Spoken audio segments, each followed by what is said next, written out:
I really appreciate it. And it's really terrific to be here. I've been here one time before when I was talking about health policy. And I did it with my mentor, Clark Havighurst, who was my predecessor at Duke for about 40-some years and has been enjoying his retirement enough to make everybody retire.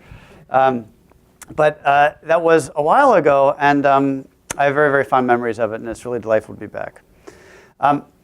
Maybe I'll ruin the surprise for the NFL cases, and I'll tell you how I got in that and give you a little window into how I approached this project. I was retained by the NFL Coaches Association in a couple antitrust suits. Antitrust is one of my primary areas of study, one of the areas that I collaborated with and studied under Clark about. And antitrust is all about making markets work. It's all about making sure that there is not a concentration of power that deprives people of the kind of human flourishing that the John Locke Foundation is really dedicated to embrace and to promote. And it really is through that window of antitrust. How can we make sure markets work? How can we make sure that you have the kind of vibrancy and intensity that markets bring? Not just economic efficiency, but also people bringing their lives to their work and trying to bring all of their creativities and all of their innovative ideas to the marketplace. Antitrust is about embracing and unleashing all of that. And that is the worldview, you might say, that I took to the diamond industry, watching it and seeing that, hey, this is a world where some really unusual and exciting things are happening. And they're different from the rest of the world. So what I'd like to do to start off is I'm going to play a very short video. I'm going to play this video for two reasons. Number one, my 12-year-old did it, and I'm very proud of it.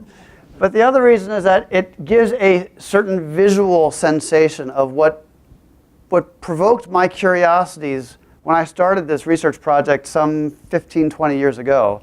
And frankly, what continues to pull at those curiosities. So only a multimedia presentation can do that. So let me start with that. If you visit Midtown Manhattan, you might stroll down Fifth Avenue and witness one of the most cosmopolitan retail centers in the world. You might also stroll down 6th Avenue and view the Rockefeller Center, international bank offices, and other heights of today's modern commerce. But if you wander from 5th to 6th along 47th Street, crossing from high fashion to high finance, you will find yourself in what looks like an ancient barter economy. New York's 47th Street is the epicenter of America's diamond industry, and to the visitor it might feel like a time bubble. Instead of midtown stylish shoppers and elegant business people, pedestrians on 47th Street are a cross-section of global economy with different ethnicities, languages, and energies unfurled in the street. Business is organized around family and community networks, and disputes are resolved privately without relying on courts or legal enforcement. This insular commercial world is explored in Barack Richmond's new book, Stateless Commerce, the Diamond Network and the Persistence of Relational Exchange. It delves into the world of diamonds and asks how millions of dollars worth of diamonds can be transacted each day without formal contracts and law enforcement. It then uses the mystery of the diamond industry to ask broader questions. Conventional theory shared by policymakers, economic historians, and all shades of academics says that modern legal institutions are necessary components in the path of prosperity. Why then, in spite of rejecting the very institutions that received credit for building modern economy development, do ethnic commercial networks still dominate certain industries well into the 21st century? Alternatively, if certain ethnic economic networks thrive in modern economy, why do they not dominate a larger portion of modern commerce? This book explains why and how ethnic networks succeed where the instruments of modern commerce fail. And it teaches that ethnic commercial networks encounter their own troubles. And so, while modern and pre-modern economies live side by side in 21st century New York City, they also compete with and consume each other.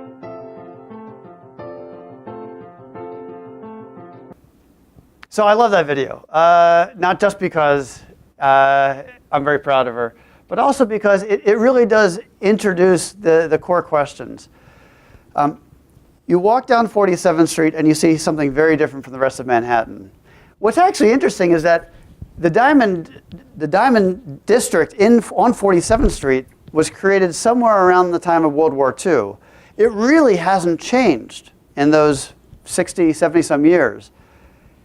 And the surrounding areas have dramatically. I mean, those of you who visited Manhattan in the late 70s, early 80s around Times Square, you know it's not like it is now. But what's also interesting is that even though 47th Street has mostly stayed the same, the Diamond network has changed quite dramatically. It is, even though we see a window into the past, a window into pre-modern economies, the Diamond network is a constantly global network. Most diamonds are mined in the ground in Africa, increasingly some in Australia and Canada. Most diamonds are then brought to London for sorting, then to Antwerp for sorting, then to India for cutting, then back to Antwerp for more sorting, and then down to Dubai and New York and Hong Kong for sales. It is a window into both a pre-modern economy and a constantly globalized economy. So why does it look the way it does and what lessons are there? I'll start to talk briefly about that. I really want to make sure that there's time for questions. If there are no questions, I'll continue talking without a problem. But the first question that any visitor asks is, why does this look so different? And I think the answer, and this is what the first part of the book talks about, is that the answer lies at the core of the typical diamond transaction. Diamond sales, much like all sales or sales in any industry, rely heavily on credit. Diamonds are expensive, and you take this input, it's an expensive input, you want to convert it, you want to create more value from it, then you want to resell it. You're only going to be able to do that if you have a significant access to credit. But there's an enormous hazard in the classic diamond sale, the classic diamond credit sale. Imagine, I give you $1 million worth of diamonds, you say you're going to pay me in 30 days. I mean, you're gone, right? How is that securable? Think about alternative transactions in the global economy. I purchase $1 million house. I have a lien for the house. You can't move the house. You can't take it anywhere. I can get a line of credit. I can give you, I can attach collateral to certain transactions. But diamonds are portable. You can take them anywhere. They're valuable anywhere. And therefore, at the most foundational level, you have a transactional hazard. And this is a hazard that we have, the kind of hazard that are introduced with credit sales that we have come to rely on law and courts to resolve. We have contracts that are enforceable. We attach collateral. We have liens. These are all legal instruments that are designed to facilitate credit sales of significant magnitude. But they don't work for diamonds.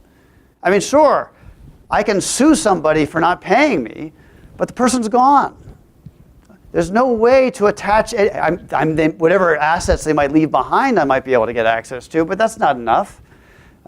We don't have a court that can tell us where those diamonds are and make the person come back to wherever locality we're relying on.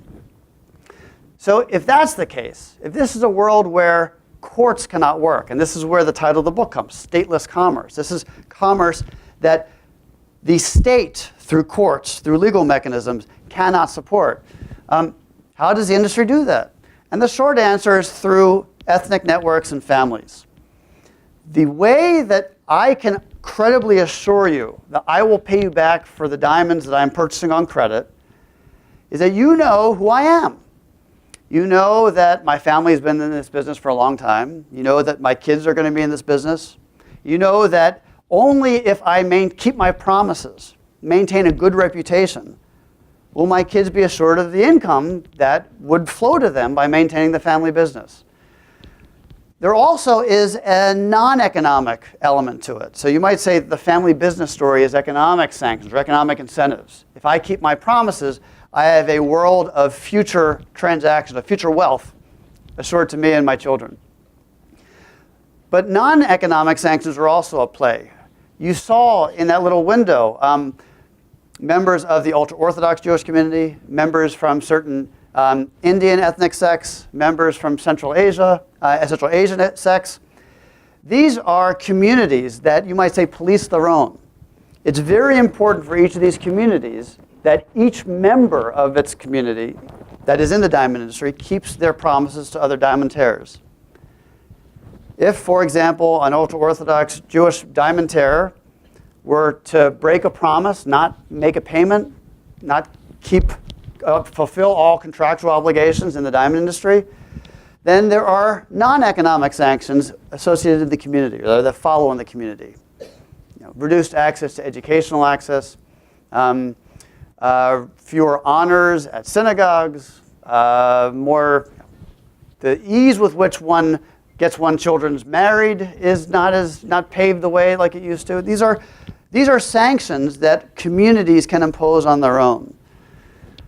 And what we've seen really for, I would say, several centuries in the diamond sector is families and communities securing transactions that are otherwise hard to secure. This is why these family and ethnic commercial networks thrived in pre-legal societies, and those who study Middle East commerce in the Middle Ages have found that community sects, ethnic networks, really predominated a lot of different areas of commerce, particularly cross-global commerce, international commerce.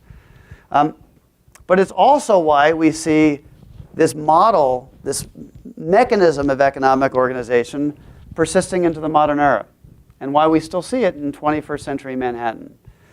So from the very foundational observation that you have a governance hazard, you have enormous difficulty securing these credit sales. From that very simple observation, you start to understand why the rest of the industry looks the way it does. And you start getting broader lessons, like you might say the second question that my daughter asked. We see this pocket of organization in certain industries, but not in others. And why is that? It's because every industry introduces its own transactional hazards. And some industries can rely on state courts and modern mechanisms to support transactions, but some simply can't. And for those, you see a real comparative advantage for ethnic and family or organized commerce. I said briefly that in the beginning that this is a very global industry. And I think that we see certain lessons on the global stage as well. This is an industry where you might say it welcomes cross-ethnic transactions. It's very hard for someone who is not part of a family business or not part of an insular ethnic commercial network to get involved in this business. But for those who are, it doesn't matter what ethnic network you're a part of. If you can basically say, look, you can trust me because if I break my promise, my whole community is going to be on me. That enables entry in a number of very interesting ways. And starting in this was an industry that was by and large dominated by Jewish merchants, starting from maybe even say the 1200s or 1100s, certainly through the middle of the 20th century. But we started to see very interesting sources of entry in the 1970s, 1980s. It wasn't long ago when Antwerp was the epicenter, global capital of the diamond trade, and now it's Mumbai. And it's because Indian networks, Palanpuris, Kathiawaris, these are all networks, communities that are founded in Gujarat, which is about 6 hours north of Mumbai. They entered the industry and really transformed the whole face of the diamond sector. And it showed an ability of how these community networks can participate and flourish in a very meaningful way in the global economy. There's an ability to facilitate cross-border trade that other individuals who are not part of these ethnic networks have greater difficulty doing. So at once it's constantly modern. At the same time, it's constantly pre-legal. That's not primitive or prehistoric, but pre-legal. And it tells us a little something about the transaction costs and the difficulty of engaging in modern commerce and what some solutions might be. There is a very interesting antitrust story here. But ultimately, what we see in 47th Street, and there's some other interesting policy questions also, but what we see on 47th Street is a very dynamic market. A market where people are trading diamonds in the street.